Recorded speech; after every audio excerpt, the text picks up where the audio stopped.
میں ایک پاکستانی جاسوس تھا۔ کہانی کی طرف بڑھنے سے پہلے آپ سے گزارش ہے کہ ہمارے چینل کو سبسکرائب کریں، ہماری اس ویڈیو کو لائک کریں، اور اگر آپ فیس بک پر ہمارے ساتھ ہیں ہمارے پیج کو لائک کریں اور اس ویڈیو کو دوستوں کے ساتھ شیئر کریں۔ تو چلیے چلتے ہیں آج کی کہانی کی طرف۔ دوپہر کے بعد ہم واپس آئے، دوبارہ پل پر سے گزر کر حالات کا جائزہ لیا۔ اب میرے خیال سے کیپٹن صاحب نے اپنے ذہن میں کوئی پلان ترتیب دے لیا تھا۔ واپسی پر پہرے دار بدلے ہوئے تھے اور ہمیں ایک مرتبہ پھر چیکنگ کے انہی مراحل سے گزرنا پڑا۔ اپنے ساتھیوں کے پاس ہم شام کے وقت پہنچے تھے۔ کیپٹن صاحب نے نقشہ زمین پر پھیلا کر اس پر کچھ لکیریں کھینچیں اور اپنے جانبازوں کو پلان سے آگاہ کیا۔ اپنے مشورے میں انہوں نے مجھے بھی شامل کر لیا، اور جیسے ہی آخری راتوں کا چاند ڈوبا سرفروش کھڑے ہو گئے۔ کیپٹن صاحب مجھ سے مخاطب ہوئے اور کہنے لگے کہ اگر میں چاہوں تو انہیں مطلوبہ ٹارگٹ تک پہنچا کر واپس جا سکتا ہوں۔ وہ نہیں چاہتے تھے کہ کسی ممکنہ مصیبت کی صورت میں بھی ان کے ساتھ دشمن کا نشانہ بن جاؤں۔ ایسی مہمات پر زندہ بچنے کے مواقع نہ ہونے کے برابر ہوتے ہیں۔ شاید اسی لیے ایسی مہموں پر جانے کے لیے انہی اللہ کے شیروں کا انتخاب کیا جاتا ہے جو اپنی زندگی کا مقصد صرف ایک باوقار موت سمجھتے ہیں۔ میں نے انکار کر دیا اور آخری لمحات تک ان کے ساتھ رہنے کی التجا کی، جو انہوں نے میری ضد پر قبول کر لی۔ اللہ کے یہی شیر پہلو بہ پہلو کھڑے تھے۔ سب نے اپنے اپنے ہاتھ اٹھا کر مشن کی کامیابی کی دعا مانگی۔ کیپٹن صاحب نے انہیں آخری ہدایات دیں اور ہم سب ایک حوصلے، ایک عزم کے ساتھ برہمنی تکبر سے ٹکرانے چل دیے۔ پل تک پہنچنے کے لیے میں نے بہت لمبا راستہ اختیار کیا تھا، کیونکہ ہم نہیں چاہتے تھے کہ دشمن سے دو دو ہاتھ کرنے کی تمنا ہی دل میں لے کر اللہ کے حضور پہنچ جائیں۔ سب سے آگے میں تھا، میرے پیچھے کیپٹن صاحب اور ان کے جانباز قدم بقدم اپنی تربیت کے مطابق چل رہے تھے۔ راستے میں جہاں کہیں معمولی آہٹ بھی سنائی دیتی ہم فوراً دبک جاتے۔ میں نے معمولی خطرہ بھی مول نہیں لیا تھا۔ جہاں کہیں خطرے کا ذرا بھی شائبہ گزرتا میں انہیں بٹھا کر خود آگے بڑھ جاتا۔ یہ غازی میرے پاس اللہ کی امانت تھے، اور امانت کا بار اٹھانے کے لیے قدرت نے مجھے منتخب کیا تھا۔ میں نہیں چاہتا تھا کہ کل جب خدا کے حضور پیش ہوں تو وہاں اس امانت کی مکمل حفاظت کے سلسلے میں ذرا سی کوتاہی کے لیے مجھے جواب دہ ہونا پڑے۔ ان کوہ شکن جیالوں سے کچھ بعید نہیں تھا۔ دشمن کے غرور کو خاک میں ملا دینا ان کے بائیں ہاتھ کا کھیل تھا۔ انہیں ہر قسم کے نامساعد حالات اور اچانک پیش آنے والی صورتحال سے نمٹنے کی خصوصی اہلیت حاصل تھی، لیکن میرا دل چاہتا تھا کہ ان کی پرتقدس جبینوں پر ایک شکن بھی نہ آئے اور وہ اپنا کام کر گزریں۔ جس وقت ہم پل کے نزدیک پہنچے رات کا ایک پہر بیت چکا تھا۔ کیپٹن صاحب نے یہاں پہنچ کر 3 ٹولیاں ترتیب دیں۔ ایک ٹولی میں وہ خود اور میں شامل تھے، دوسری 2 ٹولیوں میں 2 جوان شامل تھے۔ دونوں ٹولیوں کو ان مخصوص پوزیشنوں کا علم تھا۔ 2 جوانوں نے پل کے ایک کنارے پر پوزیشن سنبھال لی، باقی 2 کے ذمے ڈائنامائٹ لگانا تھا، اور یہی کام سب سے خطرناک تھا۔ دونوں ٹولیوں کو اپنے اپنے ٹارگٹ پر بھیج کر کیپٹن صاحب میرے ساتھ اپنے لیے پہلے سے مخصوص جگہ پر چھپ کر بیٹھ گئے۔ ہم نے پل کے ایک کنارے پر بنے ایک بنکر کے پہلو میں بنی چھوٹی سی پہاڑی پر مورچے جمائے تھے، جہاں سے وہ بنکر بمشکل 15 گز کے فاصلے پر تھا۔ اس بنکر کے اوپر سرچ لائٹ نصب تھی، جسے وقتاً فوقتاً گھما کر وہ لوگ پل کی صورتحال کا جائزہ لیتے تھے، جبکہ پل کے دونوں اطراف پر بنی پہرے داروں کی پوسٹوں میں مسلح پہرے دار موجود تھے۔ اس کے علاوہ یہاں سے کچھ فاصلے پر فوج ڈپلوائے تھی اور اینٹی ایئر کرافٹ گنز بھی نصب تھیں۔ اتنے زبردست حفاظتی انتظامات کی موجودگی میں پل کو تباہ کرنے کا تصور بھی نہیں کیا جا سکتا تھا، لیکن میرے ہمراہیوں کی لغت میں ناممکن کا لفظ تو تھا ہی نہیں۔ ہم پل سے قریباً 40 گز دور ایک دوسرے سے الگ ہوئے تھے۔ میرے کندھے پر لٹکتے تھیلے میں دستی بم موجود تھے، اور مجھے کیپٹن صاحب نے ہدایت کی تھی کہ جیسے وہ سگنل دیں میں بنکر کے اندر بم پھینکنے شروع کر دوں۔ میں کوئی تربیت یافتہ فوجی نہیں تھا، لیکن اپنے سرفروشوں کی میت میں مجھے یوں محسوس ہوتا تھا جیسے میں بھی ان کی طرح ایک تربیت یافتہ اور پیشہ ور کمانڈو ہوں۔ ہم دونوں بنکر کو اپنی زد میں لیے ایک پتھر کی اوٹ میں اس پر نظریں جمائے ایک دوسرے سے تھوڑے فاصلے پر لیٹے تھے۔ کیپٹن صاحب نے اسٹین گن کا رخ بنکر کی طرف کر رکھا تھا، جبکہ میرے ہاتھ میں مضبوطی سے پکڑا ہوا ہینڈ گرینیڈ کسی بھی لمحے پھٹنے کے لیے تیار تھا۔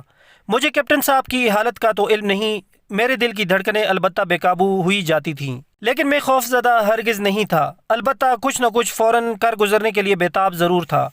پل کے نیچے تیز رفتار ندی کی شوریدہ سر لہروں کی پتھروں سے ٹکرانے کی آواز تھی، یا پھر کبھی کبھی پل پر گشت کرتے کسی فوجی کے بوٹوں کی کھڑکھڑاہٹ۔ اس کے علاوہ تو فضا پر چاروں طرف ایک ہولناک سناٹا طاری تھا۔ میں اپنے تصور کی آنکھ سے اپنے دونوں جانبازوں کو پل کے نیچے ڈائنامائٹ لگاتے دیکھ رہا تھا۔ پانی کا بہاؤ اتنا تیز تھا کہ اس میں قدم جمانا مشکل نظر آ رہا تھا، لیکن عزم و ہمت کی ان چٹانوں کے آگے یہ تیز لہریں سوائے سر پٹکنے کے اور کر ہی کیا سکتی تھیں۔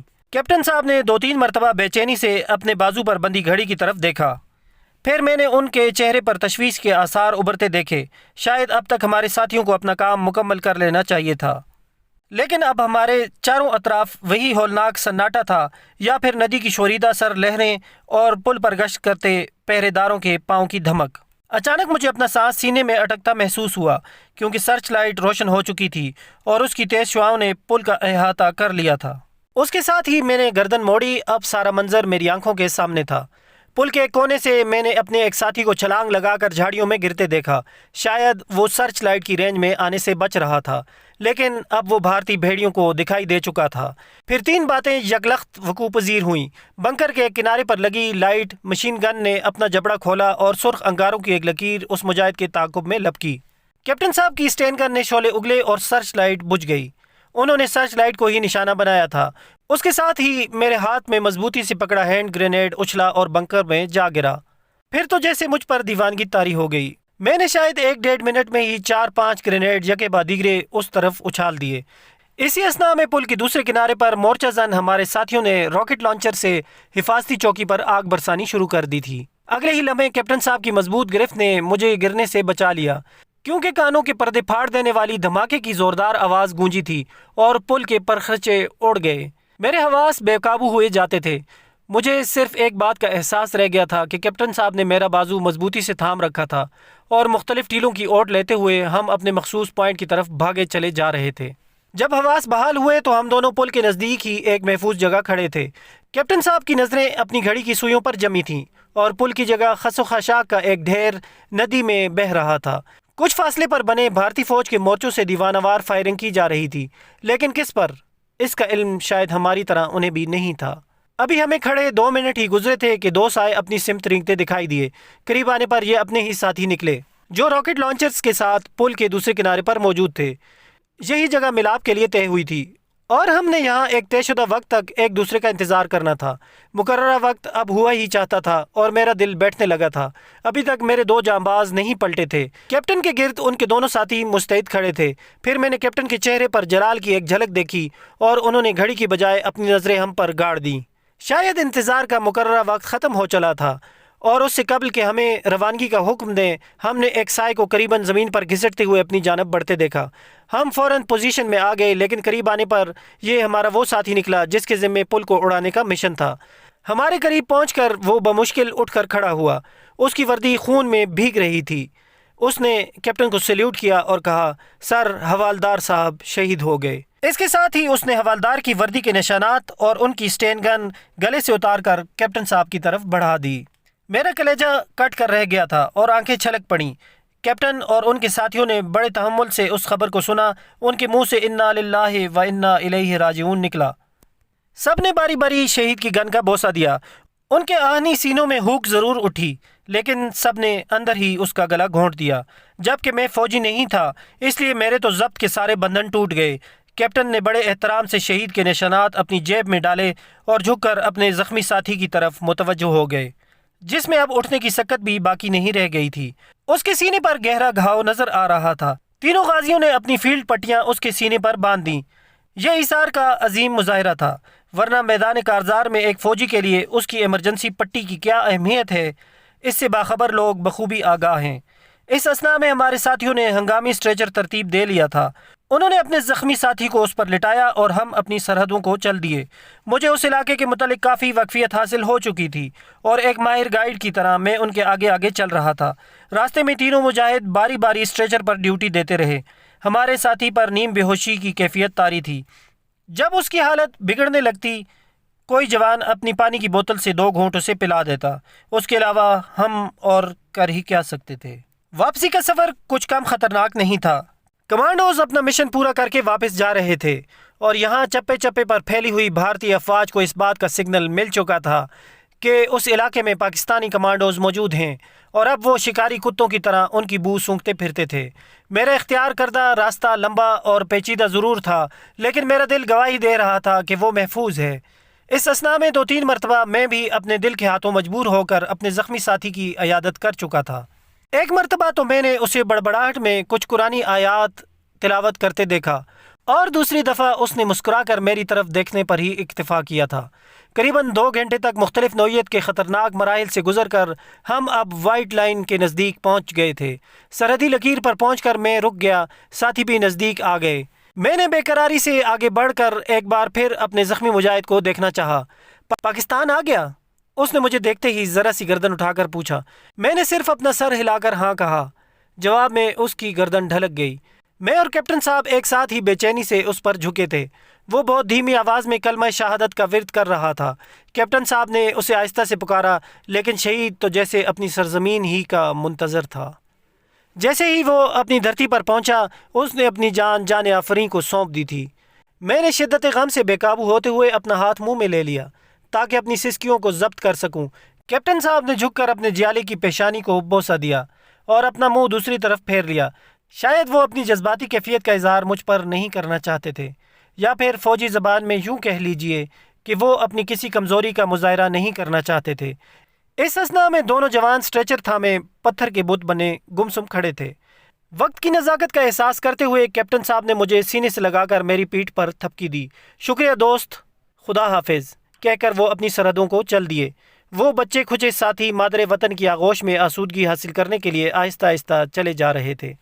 ٹیڑھے میڑھے راستے ان کے لیے ہموار ہوتے چلے جا رہے تھے اور درختوں کی اوٹ میں کھڑا میں سسک رہا تھا۔ ایک کاش میں بھی اس وقت اپنے وطن کی مقدس مٹی کی سوندھی باس کو محسوس کر سکتا۔ میں بھی اپنے پیاروں کے سنگ اپنے وطن میں اپنی جوانی کے یہ خوبصورت لمحات بسر کر سکتا، لیکن یہ سوچ صرف چند لمحوں کی تھی، جیسے کوئی بلبلا تھوڑی دیر کے لیے پانی پر نمودار ہوا اور بس۔ تب میرے وجدان نے مجھے آگاہی دی کہ اس تقدس مآب دھرتی کی آبرو تجھ جیسے جوانوں کے دم سے ہے۔ پگلے اگر تو بھی یہاں آ گیا تو کون دشمن کے ناپاک ارادوں سے بر وقت آگاہی دے گا؟ کون اپنے سرفروشوں کو اس قابل بنائے گا کہ وہ ڈسنے سے پہلے ہی سانپ کی گردن کچل دیں؟ میں نے آخری بار انہیں موڑ کاٹتے دیکھا، سینے پر ہاتھ رکھا اور اپنے ایک نئے عزم کے ساتھ بھارت کی طرف مڑ گیا۔ سرحد میں قریباً 1 فرلانگ آنے کے بعد میں ایک درخت سے ٹیک لگا کر بیٹھ رہا۔ ابھی تک میں جذباتیت کے اسی بھنور میں ڈوب ابھر رہا تھا جس سے اپنے ملک کی سرحدوں میں قدم رکھنے کے بعد مجھے گزرنا پڑا تھا۔ واپسی کے لیے بھی میں نے وہی راستہ اختیار کیا تھا جہاں سے اپنے جانبازوں کو لے کر گزرا تھا، لیکن اب دیر ہو چکی تھی۔ ابھی میں نے بمشکل 2-2.5 فرلانگ کا مزید سفر ہی طے کیا تھا جب ایک کھیت کے نزدیک سے گزرتے ہوئے ہالٹ کی زوردار آواز گونجی۔ اس پکار نے میری نس نس میں بجلیاں دوڑا دیں اور دوسرے ہی لمحے میں اپنی اصلیت کی طرف لوٹ گیا۔ میرے پاؤں کسی برقی عمل کے تابع ہو کر زمین سے اچھلے اور میں ہوا میں تیرتا ہوا کھیت میں جا گرا اور چیتے کی سی پھرتی سے اٹھ کر کھیت کے اندر ہی اندر رینگنے لگا۔ لیکن اچانک میں سناٹے میں آ گیا۔ کھیت میں مختلف اطراف سے ٹارچ کی روشنیاں گھسنے لگی تھیں۔ میں ناکے میں پھنس چکا تھا۔ باہر زمین پر گھٹنے ٹکائے میری طرف رائفلیں چھتائے بھارتی سیکیورٹی فورسز کے جوان میرے منتظر تھے۔ تو ویورز، یہ تھی ہماری آج کی ایپیسوڈ۔ امید ہے آپ کو پسند آئی ہوگی۔ ہماری اس ویڈیو کو لائک کریں اور اپنے دوستوں میں شیئر کریں۔